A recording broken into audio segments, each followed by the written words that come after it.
Hello guys and girls, and welcome back to another 7 Days to Die guide. In this one, I will be showing you a simple but effective way to survive the 7-day horde if you're a new player, on a budget, or just want to try something new. Let's get right in. So a friend of mine told me the other day about how he thinks he found a very simple way of dealing with the hordes in this game. Better yet, he made a long video that explains how it works in detail that I really encourage you to watch after this one. Link will be in the description. I took his idea and tweaked it a little bit and decided it's worth sharing with you guys. Now, we all know that zombie AI can be really bad at times, and because of that, it is very easily exploitable, sometimes even without you knowing it. That is why, ladies and gentlemen, I present to you this contraption. Hold on a moment, let me explain the logic behind it. Zombies pathfinding, when they know where you are, is programmed to find the fastest route to get to you. If there is no clear path or it's too complex for them, they will start to make their own path by bashing whatever is in the way. If you're on top of your base, the zombies will start bashing your walls to make a path to get to you, of course. You see, the real magic happens when there is absolutely no way to the top. The zombies will start bashing whatever is beneath you so that the whole structure and you with it ultimately collapse. But if you stand on a platform away from the walls or anything that is destructible, their AI freezes and doesn't really know what to do anymore. So if you played the game before and witnessed a cluster of zombies grouping beneath you and not really doing anything, this base is all about that. It is very easy to make, as you can see. It's entirely made out of wood, just to prove you that even the basic material can suffice. Of course, upgrading it is advisable as it will make the structure much more secure. First, I will show you how to make this base and then why it's made like this. Now, in order to make it, you will need 476 wood in total, and you will need to craft exactly 93 plates, 19 centered poles, 1 pole, 2 doors, and 4 ladders. To start, you will need to find a flat 13 block long piece of land.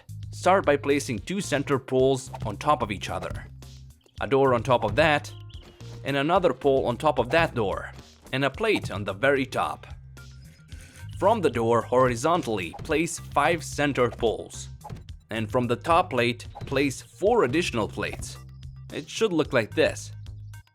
Now from the last center pole, exactly 7 blocks away, place 4 centered poles vertically on top of each other, a door on top of that, another center pole, and a plate on top. From the door, horizontally place 6 centered poles, and from the top plate, place 6 additional plates. On the lower pole side, place 1 ladder underneath the doors, and on the higher pole side, place 4. These are your entrances. Don't worry, zombies can't climb on these. And the whole thing should look like this. Now it's time to close the sides with plates, from the poles to the top. Fill everything. Last step is to make makeshift ladders out of that 1 pole and 3 plates you got left. On the end of the lower pole, place 2 plates like this. And on the end of the higher pole, place 1. In the middle, place a pole horizontally. This can be used to jump and climb on the higher pole. Now, the reason why it's made like this. Using poles instead of basic blocks is because of spider zombies, which can usually climb on structures without problems. This way they will just headbutt the horizontal pole, drop down, and continue to fail miserably over and over again. Speaking of which, they are also used to walk on, of course, and to shoot out of the openings. You might think this side of the base is too low and zombies can hit you. They can't. Not until the zombie dogs start coming. Day 7 horde usually consists of few basic zombie variations, and lower side is perfect for those types of hordes. Stand near the end of the pole and shoot. They can't hit back.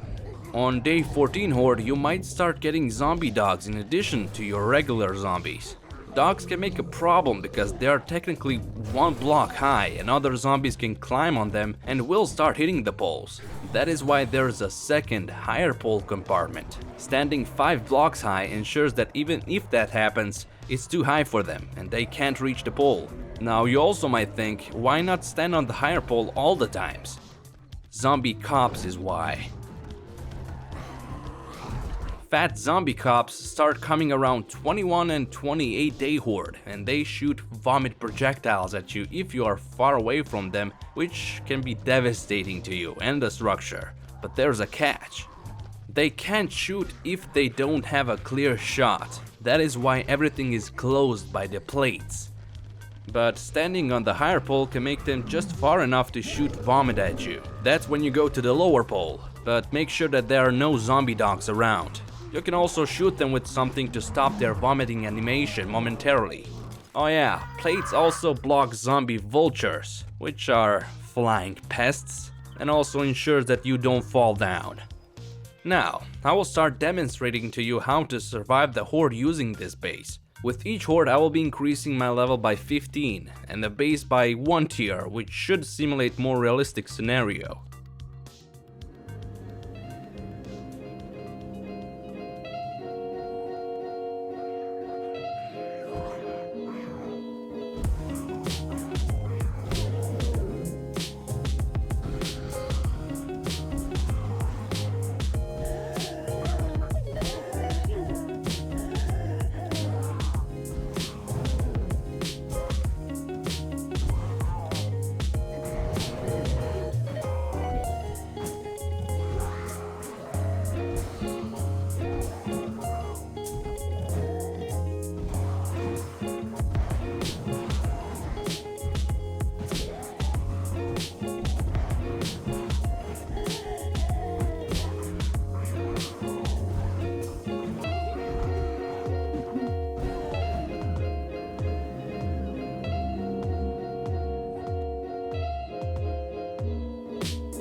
Now I could go on and on, but you get the picture. Okay, the known problems that can happen. Zombies get stuck between higher and lower pole. Make sure to start upgrading the base from the vertical pole and door first, otherwise whole structure can fall down. Spider zombies can get stuck inside the vertical pole, which makes them hit it. Kill them as fast as possible. And at the late game, fat zombies will become feral, which makes them shoot even without seeing you.